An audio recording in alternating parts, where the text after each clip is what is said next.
Hello everyone. आज हम पढ़ेंगे क्लास 8 साइंस का चैप्टर फ्रिक्शन। फ्रिक्शन का मतलब होता है घर्षण। तो घर्षण के बारे में हमने इससे पहले वाला जो चैप्टर है उसमें भी पढ़ा था कि फ्रिक्शन क्या होता है। तो हमने पढ़ा था उसमें कि फ्रिक्शन जो होता है वो एक कांटेक्ट फोर्स होता है, यानी कि एक ऐसा बल होता है जो दो सतहों के आपस में कांटेक्ट होने पर, उनके आपस में संपर्क होने पर ही लगता है। ठीक है। You might have seen a driver of a car or a truck slowing down the vehicle at the traffic signal। तो आपने देखा होगा कि कोई गाड़ी वाला जो होता है, ट्रैफिक सिग्नल जब लगता है या ट्रैफिक सिग्नल पे क्या करता है, अपनी गाड़ी को रोकता है, इनकी उसकी स्पीड को डाउन करता है। You too slow down your bicycle whenever needed by applying brakes। और आप भी ब्रेक्स लगा के अपनी बाइसाइकिल को रोकते हो, उसकी स्पीड डाउन करते हो। Have you ever thought why a vehicle slows down when brakes are applied? तो क्या आपने सोचा है कि ब्रेक्स अप्लाई करके कोई भी गाड़ी आखिर रुक क्यों जाती है?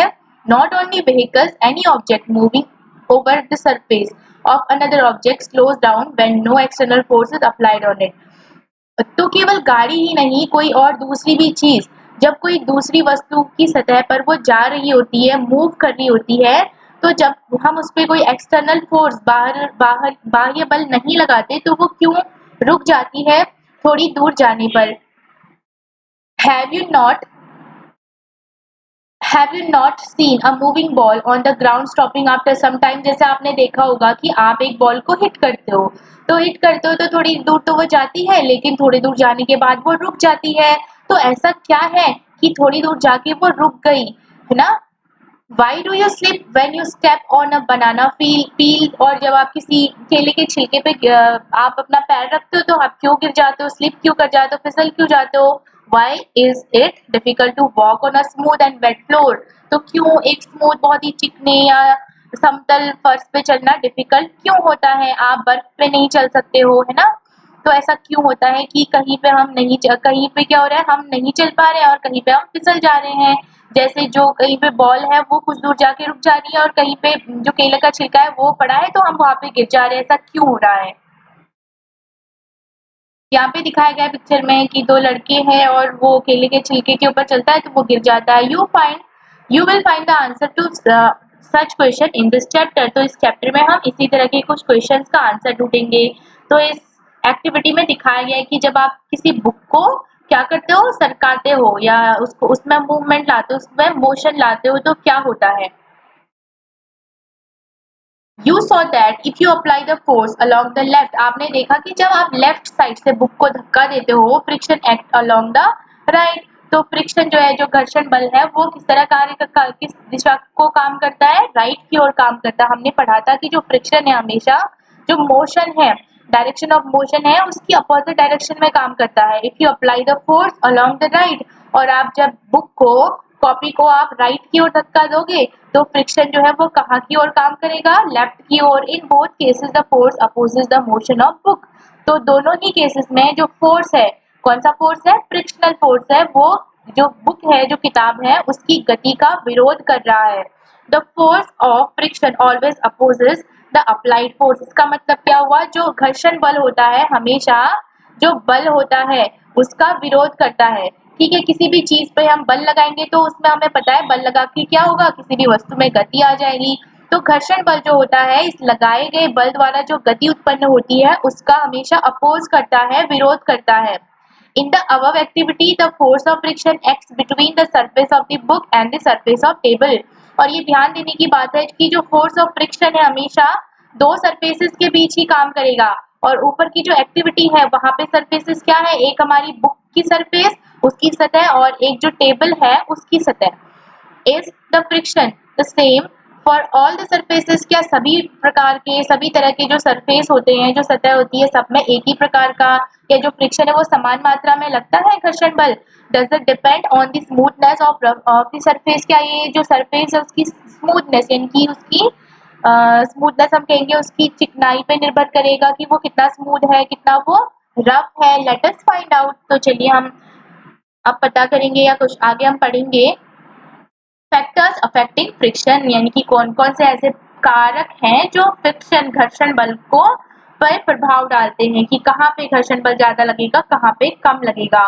उससे पहले हमें एक इंस्ट्रूमेंट के बारे में यहाँ पे पढ़ना है, स्प्रिंग बैलेंस। इसको कहते हैं हिंदी में कमानीदार फुलाव। इसका क्या यूज होता है? Spring balance is a device use for measuring the force acting on an object. तो स्प्रिंग बैलेंस एक ऐसी डिवाइस होती है, एक ऐसी युक्त होती है जिसका यूज हम किसी वस्तु पर लगने वाले बल का मापन करने में उसका यूज करते हैं। It consist of a coiled spring which gets stretch when a force is applied to it. इसमें एक कॉइल्ड सी स्प्रिंग होती है, जब इसमें फोर्स लगाया जाता है तो ये स्ट्रेच हो जाती है, फैल जाती है। Stretching of the spring is measured by the pointer moving on the graduated scale. और जो स्ट्रेचिंग है वो कहाँ पे मेजर कर ली जाती है? जो ग्रेजुएटेड स्केल है यहाँ पे इसकी मेजरमेंट ले ली जाती है। The reading on the scale gives the magnitude of the force. इससे हमें क्या पता चल जाता है कि बल कितना लगाया गया है। अब यहाँ पे एक्टिविटी है कि tie a string around the brick. एक रस्सी में ईंट को आपने बांध लेना है। Pull the brick by a spring balance. और इस कमानीदार तुला की हेल्प से आपको क्या करना है? उस ब्रिक को खींचना है, पुल करना है। You need to apply some force. आपको कुछ फोर्स लगाना पड़ेगा किसी भी चीज को। जब आप पुल करते हो या आप पुश करते हो यानी कि धक्का देते हो या फिर आप उसको खींचते हो तो आपको फोर्स भी तो लगाते हो आप। Note down the reading on the spring balance. फिर आप यहाँ पे रीडिंग नोट करेंगे। It gives you a measure of the force of friction between the surface of the brick and floor। फिर आपको पता चलेगा उससे क्या कि जब आप उसको अपनी ओर खींच रहे हो, ऐसे रगड़ के खींच रहे हो, तो नीचे जो फोर्स काम कर रहा है वो कितना काम कर रहा है। यानी कि आपको पता चल जाएगा कि कितना जो सरफेस है वो कितना घर्षण बल लगा रहा है उस ब्रिक पे, ताकि वो ब्रिक जो है वो मूव ना करे अपनी जगह से। नेक्स्ट है, यहाँ पे एक्टिविटी दे रखी है, activity 12.3 make an inclined plane on a smooth floor or on a table। आपको क्या करना है? एक स्मूथ फ्लोर या फिर टेबल पे एक लकड़ी या कुछ रख के फिर इस तरह का एक फ्लोर बना लेना है, एक प्लेटफॉर्म सा बना लेना है। ठीक है। You may use wooden board. Wooden board का भी आप यूज कर सकते हैं। Supported by bricks. नीचे से आप ईंट रख के और बुक्स भी रख सकते हो जैसे यहाँ पे बच्चों ने किया है। Put a mark with a pen at any point A. फिर ए मार्क कर लेंगे कहीं पर भी ऑन द इंक्लाइन प्लेन, जो आपने प्लेन बनाया है, तिरछा प्लेन जो बनाया है उस पे। Now let a pencil cell move down from this point. फिर आप क्या करेंगे? आप उस पेन एक आप सेल ले लेंगे, फिर उसको क्या करेंगे? वहां से नीचे को उसे लुढ़काएंगे। How far does it move on the table before coming to rest. तो टेबल में कितनी दूरी तक गई या कितनी दूरी इसने नापी या ट्रेवल की। Note down the distance. फिर डिस्टेंस को आपको नोट करना है। Now spread a piece of cloth over the table. उसके बाद क्या करना है?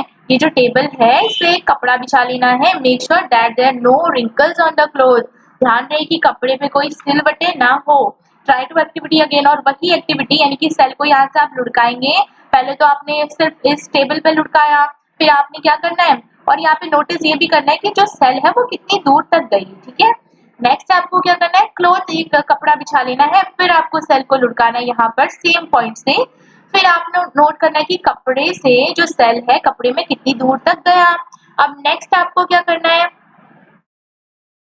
यहाँ पे कपड़ा बिछाया गया है। Repeat this activity by separating a thin layer of sand over the table. उसके बाद आप कर सकते हैं कि टेबल के ऊपर रेत बिछा सकते हैं, आप एक पतली सी लेयर बिछा सकते हैं रेत की।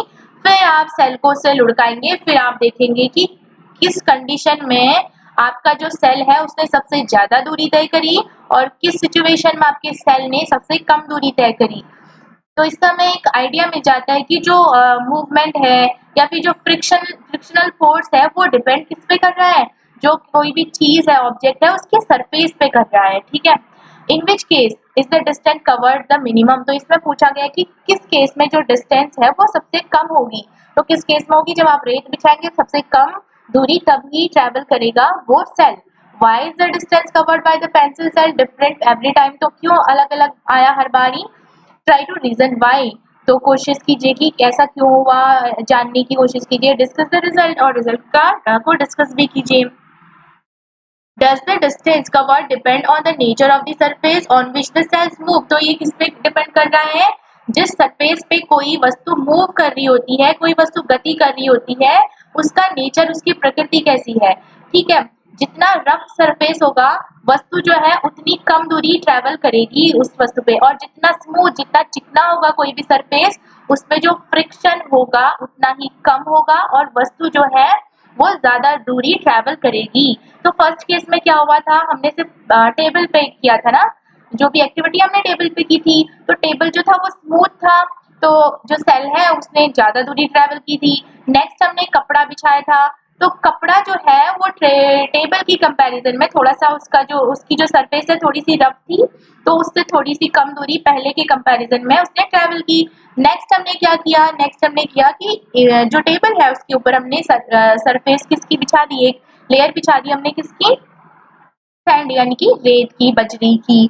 तो वो तो काफी रफ होता है, बजरी की जो सरफेस होगी काफी रफ होगी, खुरदुरी होगी, तो उससे क्या हुआ, जो सेल है उसने सबसे कम दूरी ट्रेवल की। तो इससे हमें ये पता चलता है कि जो फ्रिक्शन है वो किस पे डिपेंड करता है, फ्रिक्शन डिपेंड करता है नेचर ऑफ द सरफेस पे, कि आपका जो सरफेस है, कोई भी ऑब्जेक्ट जो है उसका जो सरफेस है वो कैसा होगा। ठीक है, स्मूथ होगा तो उस पे फ्रिक्शन कम होगा और वस्तु जो है उस पे स्लाइड करेगी, उस पे फिसलेगी, जल्दी जल्दी मूव करेगी। वहीं अगर जो सरफेस है वो खुरदुरी होगी, रफ होगी, तो कोई भी वस्तु जो है उस पे क्या करेगी, फ्रिक्शनल फोर्स ज्यादा लगेगा और वस्तु जो है वो कम गति कर पाएगी, क्योंकि हमें पता है जो फ्रिक्शन होता है हमेशा वस्तुओं की गति का विरोध करता है, वो यानी कि जहां वस्तुएं जा रही होती है उसके अपोजिट डायरेक्शन में वो लगता है। नेक्स्ट है, could the smoothness of the surface of the cell also affect the distance traveled by it? हाँ, जो स्मूथनेस है, हमने यही डिस्कस किया कि जो किसी भी सरफेस की जो स्मूथनेस है वो डिपेंड करती है, स्मूथनेस या फिर रफनेस जो है वो डिपेंड, वो क्या अ, हमें बताती है कि जो वस्तुएं कितनी दूरी ट्रेवल करेगी। ठीक है, I shall try the activity by wrapping a piece of sandpaper around the cell. अब वो जो है वो कह रहा है कि मैं क्या करूंगा, एक पेपर पे थोड़ी सी बजरी पहले बिछाऊंगा और फिर पेपर को मैं क्या करूंगा, सेल की चारों ओर रैप कर लूंगा, फिर ये एक्टिविटी करूंगा। Friction is caused by the irregularities. तो फ्रिक्शन क्यों होता है, friction is caused by the irregularities on the two surfaces in contact. तो जो सतह है हमारी, जो कोई भी दो सरफेस है जो संपर्क में आ रही है, तो फ्रिक्शन तब होगा जब उनमें क्या होंगी, असमानताएं होंगी, इरेगुलरिटीज होंगी। इवन दो सरफेसेस विच अपेयर वेरी स्मूथ, इरेगुलरिटीज का मतलब खुरदुरे होंगी। ठीक है, even though surfaces which appear very smooth have a large number of minute irregularities on them. यहाँ तक कि कोई भी सरफेस, कोई भी सतह आपको जो बहुत ज्यादा स्मूथ लगती है, उसमें भी बहुत सारी क्या होती है, असमानताएं होती है, वो भी खुरदुरा होता है, भले ही हमें वो फील नहीं होता। Irregularities on the two surface lock into one another. तो क्या होता है, जो दो सतहों की असमानताएं होती है एक दूसरे में लॉक हो जाती है, धस जाती है।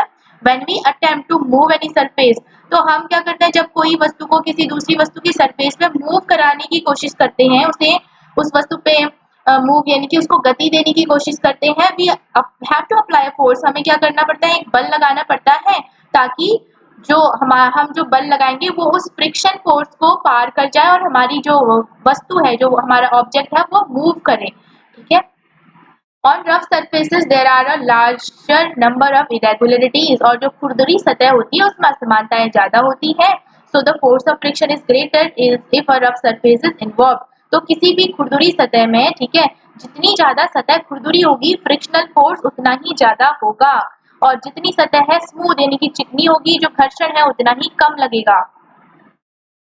अब आप समझ गए होंगे कि क्यों जो केले का छिलका है उस पे पैर रखते ही भी कोई व्यक्ति फिसल जाता है, क्यों, क्योंकि जो केले का छिलका जो होता है वो हमें पता है बहुत ज्यादा स्मूथ होता है। तो स्मूथ सरफेस जो होती है उसपे फ्रिक्शन क्या होता है, इरेगुलरिटीज कम होंगी तो फ्रिक्शन भी कम होगा, और फ्रिक्शन कम होगा तो वो हमारी गति का विरोध नहीं करेगा या भी बहुत कम कर पाएगा, जिससे हम स्लाइड कर जाते हैं या हम फिसल जाते हैं, स्लिप हो जाते हैं, हम फिसल जाते हैं। We see that the friction is caused by the interlocking of irregularities in the two surfaces। तो हमने देखा कि फ्रिक्शन तभी उत्पन्न होता है जब दो सतहों में असमानताएं होती है और वो असमानताएं आपस में धस जाती है। It is obvious that the force of friction will increase if the two surfaces are pressed harder।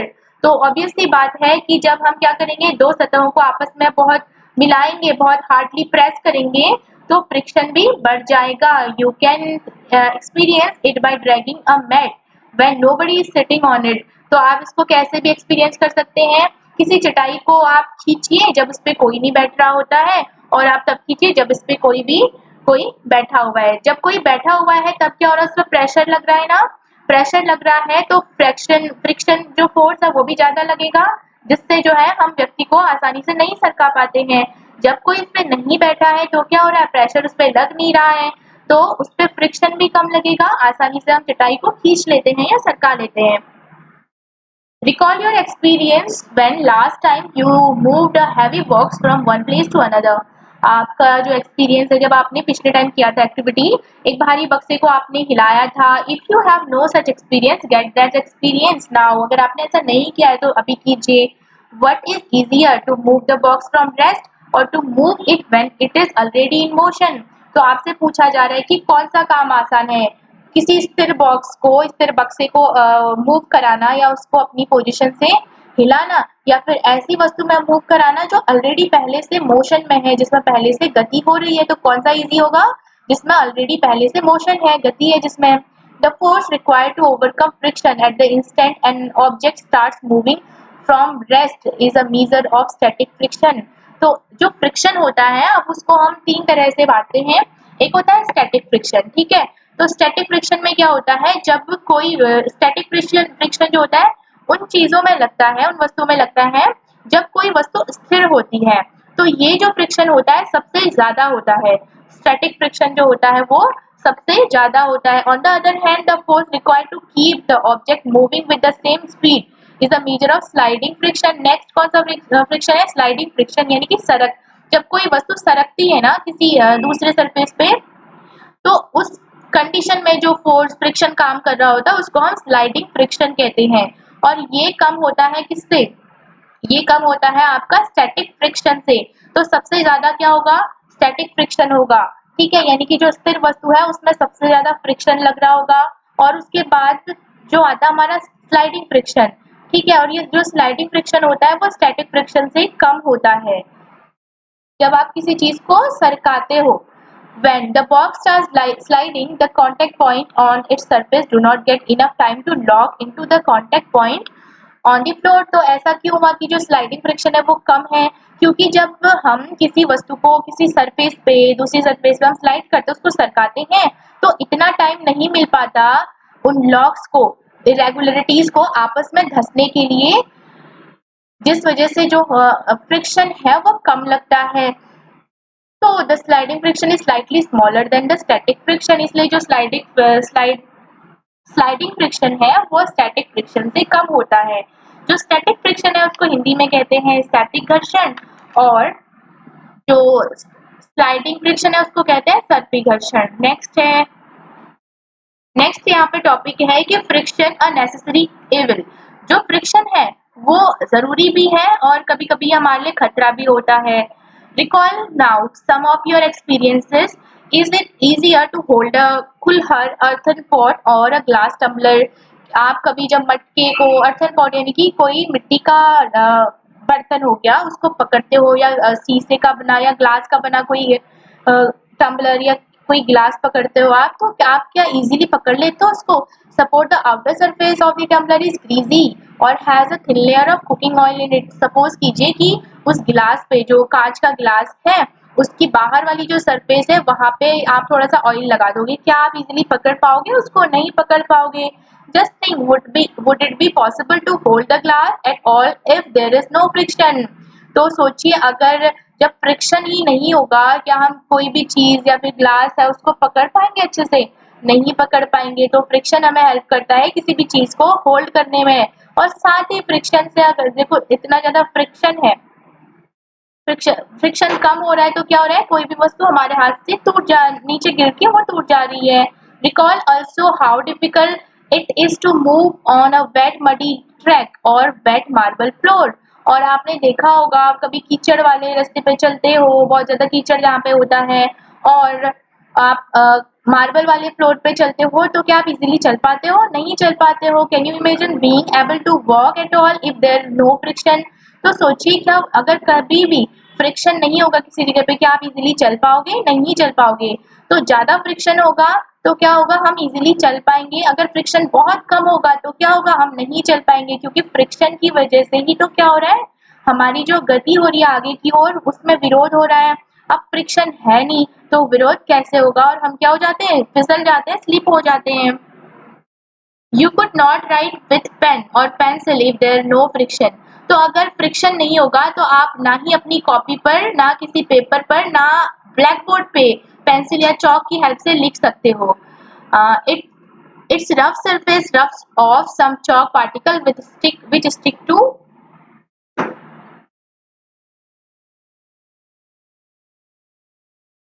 The black board. तो क्या होता है, जो ब्लैक बोर्ड की रफ सरफेस होती है और जो चौक की सरफेस है वो आपस में एक दूसरे से क्या होती है, धस जाएंगी। तो जो चौक के कुछ पार्टिकल्स है वो ब्लैक बोर्ड पर रह जाते हैं, इस तरह से हमें वो फिर दिखाई देता है। Could it happen if there were no friction between the chalk and the board. क्या अगर चौक और बोर्ड पे कोई भी फ्रिक्शन नहीं होता, क्या हम लिख पाते, नहीं लिख पाते। If an object started moving it would never stop if there were no friction. अगर फ्रिक्शन नहीं होता और कोई वस्तु मूव कर रही होती तो वो कभी भी नहीं रुक पाती, क्योंकि फ्रिक्शन की वजह से ही क्या होता है, हमारे जो मोशन है, जो मूवमेंट है, उसका अपोज होता है, उसका विरोध होता है। Had there been no friction between the tyres of automobiles and the road they could not be started or stopped or turned to change the direction of the motion। अगर जो टायर्स हैं और जो रोड है उन दोनों surface में friction नहीं होता, फिर क्या होता, जो गाड़ियां वो कभी रुकती ही नहीं और ना चलती। You could not fix a nail on wall और टाई ए नॉट। आप ना ही किसी दीवार पे कील नहीं ठोक पाते आप, और कोई भी चीज उस पे नहीं टाक पाते। Without friction no building can could be constructed. और फ्रिक्शन नहीं होता कोई भी बिल्डिंग नहीं बन पाती।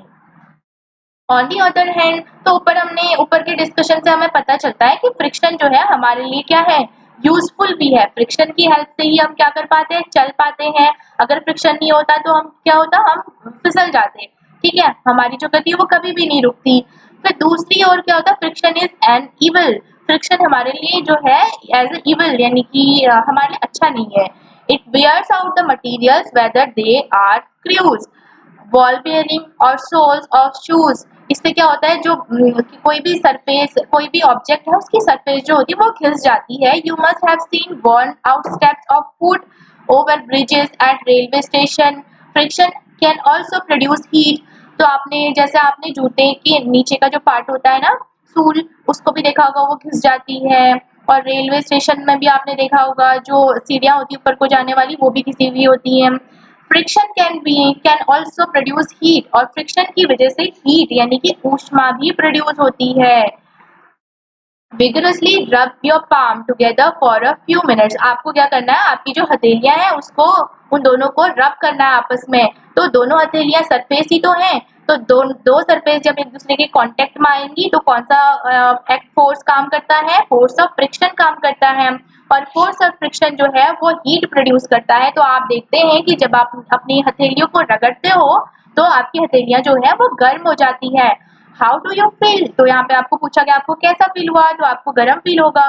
When you strike a match stick against the rough surface it catches fire. वैसे ही माचिस जो होती है, माचिस की तीली को जब आप उसकी रफ सरफेस पे क्या करते हो, स्ट्राइक करते हो आप या उसको रब करते हो, तो क्या होता है, आग लग जाती है ना। आग क्यों लग जाती है, हीट क्योंकि उसको मिली, और हीट मिली तो आग फिर आग लग जाती है। ठीक है, तो अगर वहां पे फ्रिक्शन ही नहीं होता, रफ सरफेस नहीं होता, तो फ्रिक्शन नहीं होता तो हम माचिस को, जो माचिस की तीली होती है उसमें आग नहीं जला पाते, उससे हम आग नहीं जला पाते। You might have observe that the jar of a mixer becomes hot when it is run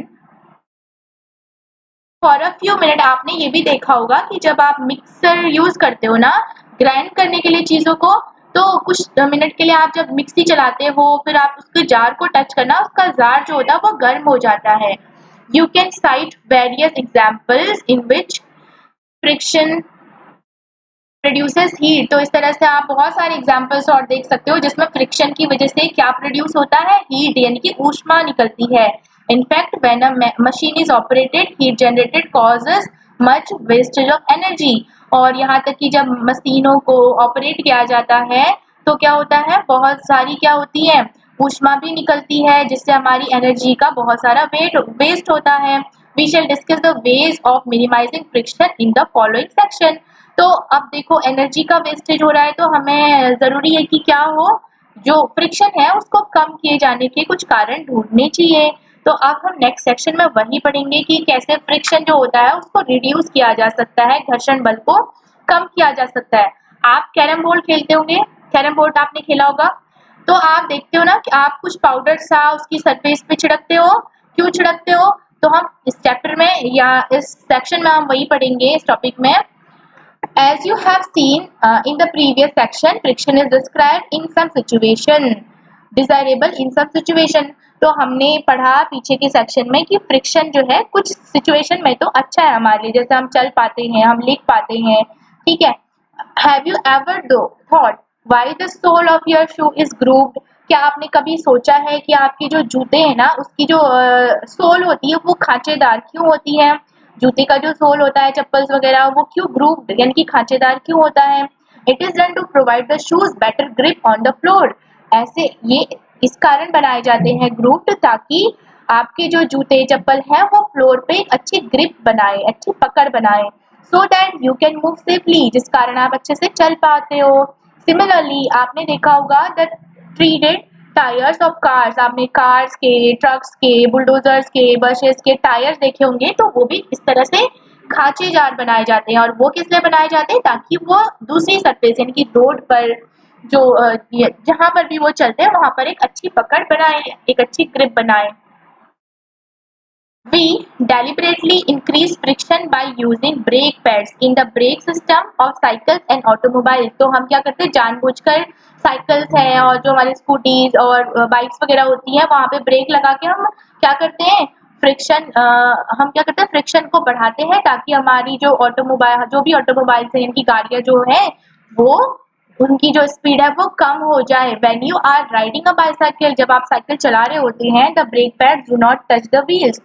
जो ब्रेक पैड्स होती है वो व्हील को तो टच नहीं करती, but when you press the brake lever, तो जैसे ही आप ब्रेक लीवर दबाते हो आप देखते हो कि आपकी जो गाड़ी है वो धीरे धीरे उसकी मोशन, उसकी जो स्पीड है वो कम हो रही है, फाइनली वो रुक जाती है।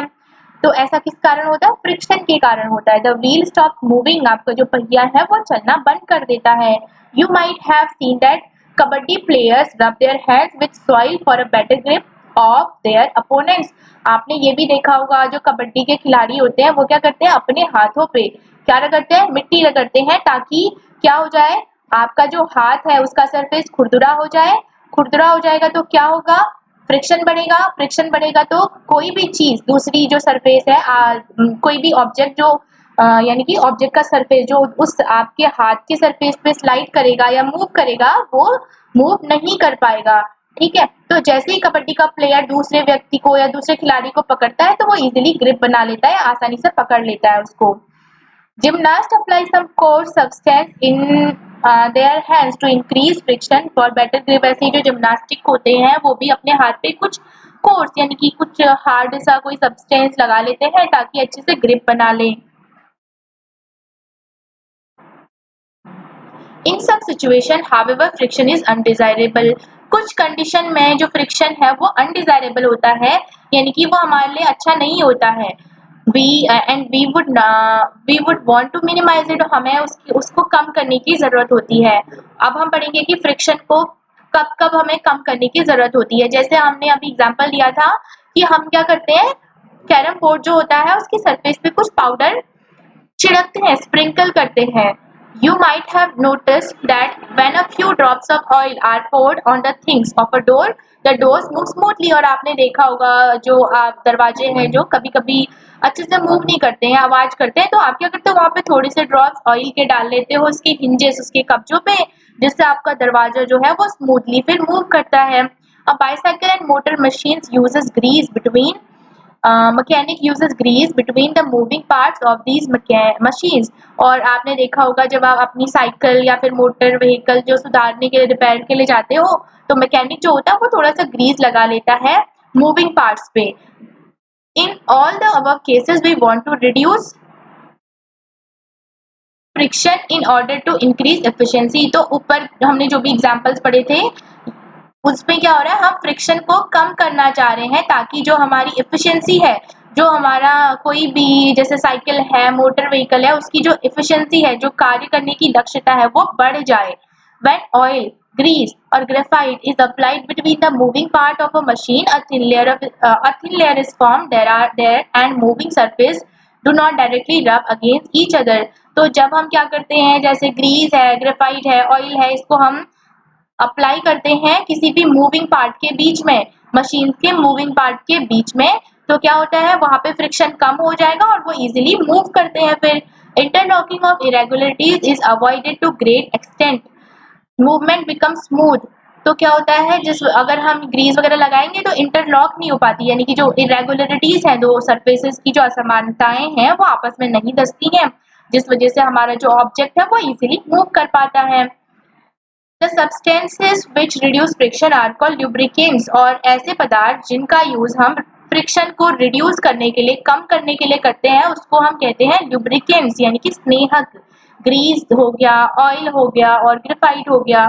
इन सब machines it may not be advisable to use oil as lubricant, और कुछ मशीन्स में हम ऑयल का यूज नहीं करते हैं। And air cushion between the moving part is use to reduce friction, तो उस कंडीशन में क्या करते हैं, हम एयर कुशन का यूज करते हैं फ्रिक्शन को रिड्यूस करने के लिए। अब वो जो है यहाँ पे, can be reduce friction to zero by polishing surfaces और using large amount of lubricants. तो बूजो कह रहा है कि अगर हम बहुत सारा लुब्रिकेंट या स्नेहक और जो सब पॉलिश है वो लगाएंगे तो क्या फ्रिक्शन जीरो हो सकता है। तो पहले उसको कहती है कि friction can never be entirely eliminated, यानी कि फ्रिक्शन जो होता है कभी भी पूर्णतः हम उसको समाप्त या उसको जीरो नहीं कर सकते हैं। No surface is perfectly smooth, कोई भी सरफेस जो होता है पूर्ण रूप से स्मूथ या चिकना नहीं होता है। सम इरेगुलरिटीज आर ऑलवेज देयर, वहाँ कुछ ना कुछ असमानताएं जरूर होती है, भले ही हमें वो स्मूथ लगे पर हर सरफेस में कुछ ना कुछ असमानताएं, इरेगुलरिटीज जरूर होती है। ठीक है, बिना फ्रिक्शन का कोई भी सरफेस नहीं होता है। व्हील्स रिड्यूस फ्रिक्शन, अब आपने देखा होगा आपका जो लगेज होता है ना, जिसपे आप सामान रखते हो, उसमें आजकल टायर्स बनी होती है अटैचेस वगैरह में, है ना, और उसको इजीली हम एक जगह से दूसरी जगह ले जाते हैं। ठीक है, अगर हम क्या करेंगे, किसी चीज को उठा के ले जाएंगे, सरका के ले जाएंगे, तो हमें वेट ज्यादा, उसका हमें क्या लेबर ज्यादा लगेगा हमारा, यानी कि उसको ज्यादा हमें भारी हो सकता है। लेकिन अगर अटैची वगैरह में हम टायर लगा देते तो हम इजीली उसको ले जा पाते हैं। तो ऐसा क्यों होता है आखिर। You must have seen attaches and other pieces of luggage fitted with rollers. आपने देखा होगा attaches में और दूसरे जो लगेज होते हैं उसमें रोलर्स, इनके टायर जैसे लगे रहते हैं। Even a child pull such pieces of luggage, और छोटा सा बच्चा भी उसको खींच सकता है। Why is it so, ऐसा क्यों हुआ। Let us find out, तो चलिए पता करते हैं। आप यहाँ पे एक्टिविटी करनी है, देखो 3-4 पेंसिल आपको आपने बुक के नीचे डाली है, फिर आपको बुक को क्या करना है, उसको सरकाना है उस पे। तो देखिए अब हम पढ़ते हैं आगे। When one body rolls over the surface of another body, the resistance to its motion is called rolling friction. तो जब कोई जो बॉडी, कोई भी ऑब्जेक्ट जो है किसी दूसरी वस्तु पर, दूसरी वस्तु की सतह पर सरकती है ना, तो क्या होता है, उस पर कौन सा फ्रिक्शन काम करता है, रोलिंग फ्रिक्शन काम करता है। लोटनिक घर्षण कहते हैं इसको हिंदी में। रोलिंग रिड्यूसेस फ्रिक्शन, और लुढ़कने की वजह से जो फ्रिक्शन होता है वो कम हो जाता है। तो जब कोई वस्तु किसी दूसरी वस्तु पे लुढ़कती है तो लुढ़कने की वजह से कम फ्रिक्शन लगता है, और वो जो फ्रिक्शन लगेगा उसको हम रोलिंग फ्रिक्शन कहेंगे। It is always easier to roll than to slide a body over one another. तो किसी वस्तु को सरकाने से अच्छा है हम क्या करें, दूसरी वस्तु पे उससे लुढ़का लें, तो वो इजी रहता है। That is the reason it is the convenient to pull luggage fitted with rollers. तो इसी कारण जो लगेज होते हैं उसमें नीचे से रोलर्स या टायर्स वगैरह बनाए जाते हैं। Can you understand why the wheel is said to be one of the greatest invention of the mankind? अब आप इजीली देख सकते हैं, यहाँ अब आपको समझ आ गया हो कि जब टायर का आविष्कार हुआ वो हमारे लिए बहुत बड़ी बात क्यों थी। Since the rolling friction is smaller than the sliding friction, तो अब हमें एक और टाइप मिल गया फ्रिक्शन का, रोलिंग फ्रिक्शन। अब कितने टाइप्स हो गए, पहला था स्टैटिक फ्रिक्शन जिसको हम स्थैतिक घर्षण बोल रहे थे, और वो कैसी वस्तु पे लग रहा था, जो कि बिल्कुल स्थिर थी। ठीक है। नेक्स्ट था स्लाइडिंग फ्रिक्शन। जब हम किसी वस्तु को किसी दूसरी वस्तु की सतह पर सरकाते हैं तब वो स्लाइडिंग फ्रिक्शन लगता है वहां पे। और हमने ये भी देखा था कि स्लाइडिंग फ्रिक्शन जो होता है वो स्टैटिक फ्रिक्शन से कम होता है। ठीक है। नेक्स्ट है रोलिंग फ्रिक्शन। तो रोलिंग फ्रिक्शन जो होता है इन दोनों ही फ्रिक्शन से काफी कम होता है, यानी कि सबसे कम कौन सा फ्रिक्शन है, रोलिंग फ्रिक्शन। और रोलिंग फ्रिक्शन कब लग रहा है, जब हम किसी वस्तु को दूसरी वस्तु की सतह पे लुढ़का रहे होते हैं। Sliding is replaced in most machines bye rolling by use of ball bearing. तो इसी कारण आजकल बहुत सारी मशीन्स आप देखते होंगे ना, बॉल बियरिंग्स लगी रहती है ताकि हमें उनको सरकाना ना पड़े, बल्कि हम क्या कर ले उनको हम उनका रोलिंग इनकी उनको लुढ़काएं आसानी से। तो बॉल बियरिंग्स का हम यूज करते हैं ताकि स्लाइडिंग फ्रिक्शन की जगह पे क्या यूज हो, रोलिंग फ्रिक्शन यूज हो और जो वस्तु है वो आसानी से मूव करे। Common examples are the use of ball bearing between hubs and the axles of ceiling fan, bicycle. तो सीलिंग फैन यानी कि जो छत वाले जो पंखे होते हैं बाइसाइकिल्स में आपने देखा होगा, यहाँ पे दिखाया गया बॉल बेयरिंग्स। ये रहे, ये पंखे के ऊपर लगे रहते हैं ना, यहाँ पे अंदर आप देखेंगे तो ये बॉल बेयरिंग्स हो जाती है और साइकिल में। ठीक है। और ये क्यों लगाई जाती है, ताकि जो फ्रिक्शन है वो कम हो जाए। अब फ्लूइड फ्रिक्शन, फ्लूइड क्या होता है, ठीक है, कोई भी चीज जो बहती है उसको हम लिक्विड कहते हैं, और लिक्विड और गैसेस को हम दोनों को क्या कहेंगे, फ्लूइड कहते हैं। You know that air is very light and thin. हमें पता है कि जो हवा है बहुत हल्की होती है और साथ में पतली भी होती है। Yet it exert frictional force and object moving through it. हवा में भी तो ऑब्जेक्ट्स मूव करते हैं ना, एरोप्लेन्स चलते हैं, पक्षियां उड़ती हैं, ठीक है, बहुत सारी चीजें। और तो वहां पे भी तो फ्रिक्शन लगना चाहिए। फ्रिक्शन तो हर जगह लगे, वही जगह लगेगा जहां पे कोई वस्तु मूव कर रही होगी, और हर सरफेस पे लगेगा। हवा में भी तो फिर सरफेस हो जाएगी, क्योंकि लेयर होती है तो लेयर की भी सरफेस होगी। Similarly water and other liquid exert force of friction when objects move through them.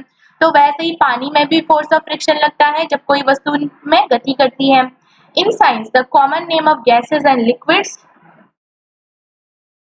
Is fluids. तो साइंस की लैंग्वेज में हम गैसेस और लिक्विड्स के लिए एक कॉमन टर्म यूज करते हैं जिसको हम कहेंगे फ्लूइड। ठीक है। So we can say that fluids exert force of friction on object in motion through them.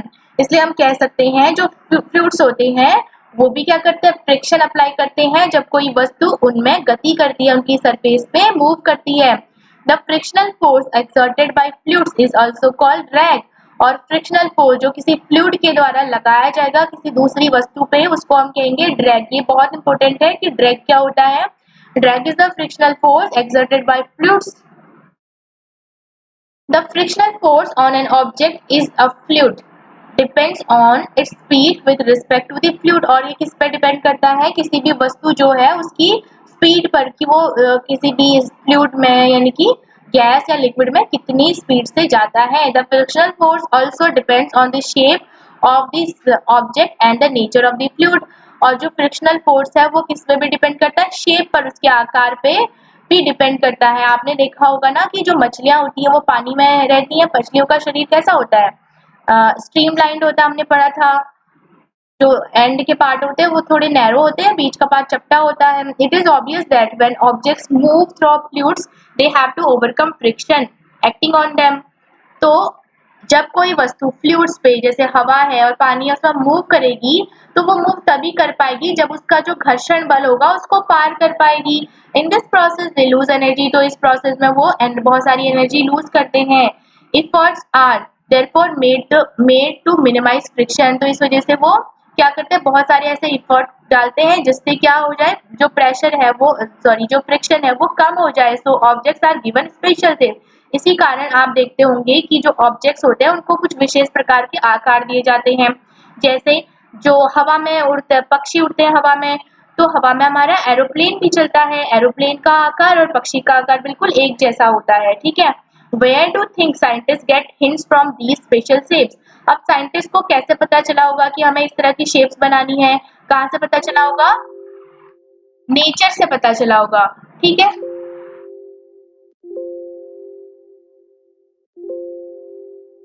Scientist को पता चला होगा नेचर से, फ्रॉम नेचर ऑफ कोर्स। ठीक है। Birds and fishes have to move about in fluids all the time. तो birds जो होती हैं और फिशेस जो होती है उनको हमेशा कहाँ से मूव करना होता है, फ्लूइड से। उनको गति कहाँ पे करती है वो, their bodies must have evolved to shape which would make them lose energy in overcoming friction। तो उनकी बॉडी कुछ इस आकार की बन जाती है ताकि उनमें जो फ्रिक्शन लग रहा है जब वो पानी में या हवा में मूव करती है, जो फ्रिक्शन है वो कम से कम लगे, उनकी बॉडी इस तरह से विकसित हो जाती है। You read about the shapes in class 6। आपने क्लास 6 में इस शेप के बारे में पढ़ा था और उस शेप को हम कह रहे थे स्ट्रीम लाइन्ड यानी कि धारा रेखी आकार या शरीर। Look carefully at the shape of an aeroplane. Aeroplane की शेप को देखिए, कैसा लगता है, बिल्कुल बर्ड के शेप का लगता है। Do you find any similarity in its shape and that of a bird. तो बिल्कुल ये बर्ड के शेप का जैसा लगता है। In fact all vehicles are design to have shapes which reduce fluid friction. यहाँ की सारे जो व्हीकल्स हैं, सारे जो व्हीकल्स यानी कि जो गाड़ियां वगैरह होती है वो उनका जो आकार है वो इस तरह से डिजाइन किया जाता है कि जो फ्लूइड फ्रिक्शन है वो कम लगे, जो फ्रिक्शन है वो कम हो जाए और आसानी से वो मूव करे। तो इस चैप्टर में हमने पढ़ा था फ्रिक्शन के बारे में। एक बार इसकी समरी देख लेते हैं। Friction opposes the relative motion between two surfaces in contact, it act on both the surfaces. तो फ्रिक्शन घर्षण बल वह बल होता है जो किसी भी वस्तु का अपनी सरफेस पे गति का विरोध करता है। It acts on the both surface, और दोनों ही वस्तुओं की सरफेस पे ये फोर्स एक्ट करता है, काम करता है। यानी कि फ्रिक्शन के लिए जरूरी है कि दो सरफेसेस हो और दो सरफेसेस एक दूसरे के कांटेक्ट में हो, एक दूसरे के संपर्क में हो। Friction depends on the nature of surface in contact, और साथ में जो फ्रिक्शन होता है किसी भी सतह के प्रकृति पर भी निर्भर करता है। यानी कि जो सरफेस है वो स्मूथ है या फिर रफ है, इस पे डिपेंड करता है। For a given pair of surface friction depends upon the state of smoothness of दो सरफेसेस। तो यहाँ पे वही बात कही गई है कि जो फ्रिक्शन है वो डिपेंड करता है कि सरफेस जो है स्मूथ है या फिर रफ है। Friction depends and on how hard the two surfaces press together, और फ्रिक्शन इस पे भी डिपेंड करता है कि दोनों सरफेस जो है एक दूसरे में कितना धसी हुई है या कितना एक दूसरे पे प्रेशर डाल रही है। Static friction comes into play when we try move an object at rest. Static force या फ्रिक्शन यानी कि स्थैतिक घर्षण तब लगता है जब कोई स्थिर वस्तु को हम मूव कराने की कोशिश करते हैं, और ये सबसे ज्यादा होता है। Sliding friction comes into play when an object is sliding over another. Sliding friction तब लगता है जब हम क्या करते हैं, किसी वस्तु को दूसरी वस्तु की सतह पर सरकाते हैं, इसको हम सर्पी घर्षण भी कहते हैं। Sliding friction is smaller than static friction, और जो स्लाइडिंग फ्रिक्शन है वो स्टैटिक फ्रिक्शन से कम होता है। इसलिए किसी वस्तु को सरकाना इजी होता है कंपैरिजन में किसके, जब कोई स्थिर वस्तु है उसको मूवमेंट में उसमें मूव कराने में। Friction is important for many of our activities. तो बहुत सारी एक्टिविटीज के लिए फ्रिक्शन जरूरी भी है। Friction can be increase by making a surface rough. तो फ्रिक्शन को कैसे बढ़ा सकते हैं, किसी भी सतह को खुरदुरा करके। The sole of the shoes and the tyres of the vehicles are treaded in increase friction. तो किसी भी जूते का आप जब सोल देखेंगे और टायर देखेंगे आप, वो खांचेदार बनाए जाते हैं ताकि क्या हो जाए, फ्रिक्शन बढ़ जाए। फ्रिक्शन इज समटाइम्स अनडिजायरेबल, और कभी कभी जो फ्रिक्शन होता है वो अच्छा नहीं होता हमारे लिए। Friction can be reduce by using lubricant, और फ्रिक्शंस को हम किससे रिड्यूस यानी कि कम कर सकते हैं, लुब्रिकेंट से, स्नेहक से। जैसे हम क्या क्या यूज कर रहे थे, हम ग्रीस ऑयल वगैरह लगा रहे थे।